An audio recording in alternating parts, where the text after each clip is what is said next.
बे न्यूज़ में खबरुनि अपडेट जो सिलसिलो जारी है। खबर शामिल कयूं पिया नौशरो फेरोज़ का। पीडीएम पारां पीटीआई के सरबराह वज़ीर आज़म इमरान खान खिलाफ अदम एतमाद की तहरीक पेश करण बैदि सियासी सूरत हाल बाबत मुख़्तलिफ़ मकतब फ़िक्र के मानन बे न्यूज़ सां पंहिंजा वीचार वंडिया। वधिक तफ़सील असांजे रिपोर्टर मंजूर मलिक जे हिन रिपोर्ट में। सूरत हाल पीटीआई पीपल्स पार्टी नून लीग JUI विच में हलंदड़ छिकरदार के बारे में अचो तो नौशर फेरोज़ वासियुनि सां ॻाल्हि ॿोल कयो तो उन सिलसिले सूरत हाल जो मुल्क के बे वाटे ते बिहारियों बीठी है उन में हर मानू परेशान है। लोअर क्लास जा मानू के खबर नथी पे तो छा थियण वारो आहे। मिडिल क्लास के मानू के हुकूमत कवर करण में पूरी है। अपर क्लास जा मानू उहे पाण गॾु वेठा ॿार खे निकिरनि खबर नथो समुझे छा थो थिए। असुलो इन जो मक़सद माण्हुनि जो असली मसइलनि खां ध्यानु हटाइण जो लगे तो। मुल्क में हर वक्त गैर यकीनी सूरत हाल है। मुझे ख्याल में इहो ही खेल ख़त्म थियणु घुरिजे ऐं को मुतफ़िक़ा फ़ैसिलो करे उन ते अमल थियणु घुरिजे। हुकूमत के विच में पैदा थियल सूरत हाल के बारे में तव्हांजो छा चवणु आहे? असल मसलो यह है तो जो ये सूरत हाल हले भी थी इन मसलो है इंटरनेशनल मसलो है।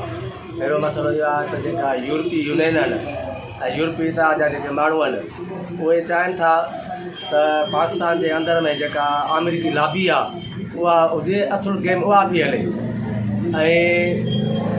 बई जो धुरियूं हींअर जो इमरान चाहे तो इन जो वास्तो रखो वो बे ब्लॉक में उन जंग थियण का मुल्क की सूरत हाल मटिबी उन सूरत हाल में ये गेम है। एक पास अमेरिकी लॉबी जा मानू एक पास जो रूसी के ब्लॉक जा मानू वो चाहता जड़े हिसाब से वो कुछ अथॉरिटियूं भी आहिनि विच में वे भी कोशिश पंहिंजूं कंदियूं कड़े पास गेम खेलियो। असां सम्झूं था तो जो है हींअर बुरहान जो पाकिस्तान में है वो अमेरिकी ब्लॉक जो चाहे तो हिते उहा अमेरिकी हुकूमत बरक़रार है।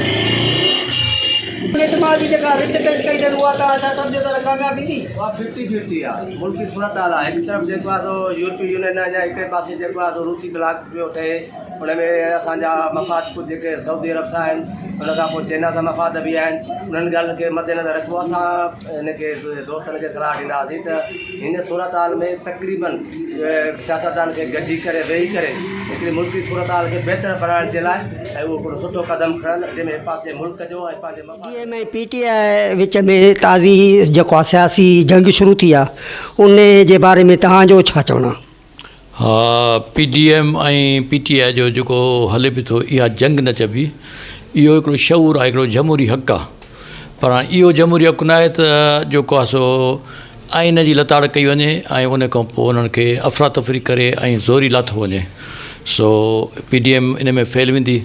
अॼु हुन जो प्रोग्राम PDM जो आहे त भई इस्लामाबाद में धरनो लॻंदो ऐं सुभाणे 27 तारीख़ ते PTI इमरान खान जी तरफ़ां अपील आहे त 10 लख माण्हू ऐं 10 लख माण्हू बि हो बि आणींदो लेकिन जॻहियूं बदिलियल आहिनि।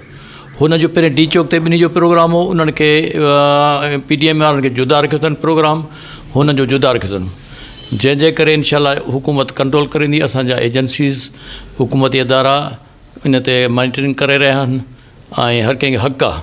बाक़ी जमहूरी हक़ आहे हिन जो पर उहो स्पीकर खे जेको अदम एतमाद जी रिथ ॾिनी वई आहे दरख़्वास्त जमा कराई वई आहे उन ते जेको आहे सो 21 तारीख़ ते जीअं त 1 महीने गुज़ारियो हुई आहे उन सां उहा दुआ मुख़्तलिफ़ सूरत हाल ऐं अदम एतमाद वारे रिथ पेश थियण खां पोइ ॿिन्ही धुरियुनि जेको आहे PDM ऐं PTI विच में जेको आहे मौजूदा सियासी सूरत हाल के बारे में मुख़्तलिफ़ माण्हुनि जा वीचार था ॿुधा। हुननि जो चवणु आहे त इन धुर में जेको आहे ॿाहिरि कुवतुनि जो बि मुलवस हुजण जा ख़दशा ॾेखारिया आहिनि ऐं कुझु माण्हुनि जो चवणु आहे त इहा छिकछिका जेका पैदा थी आहे इहा ख़तमु थियणु घुरिजे। इन सूरत हाल में जेको आहे ग़रीब माण्हूअ खे जेको आहे जीअण जो हक़ खसियो वञे थो ऐं महांगाई तरफ़ धिकियो वञे थो ऐं माण्हू जेको आहे परेशानी जे आलम में अची वञनि था ऐं कुझु जेको आहे माण्हुनि जो चवणु आहे त हीउ जेको आहे इमरान खान आहे उहो 5 साल पूरा कंदो। जी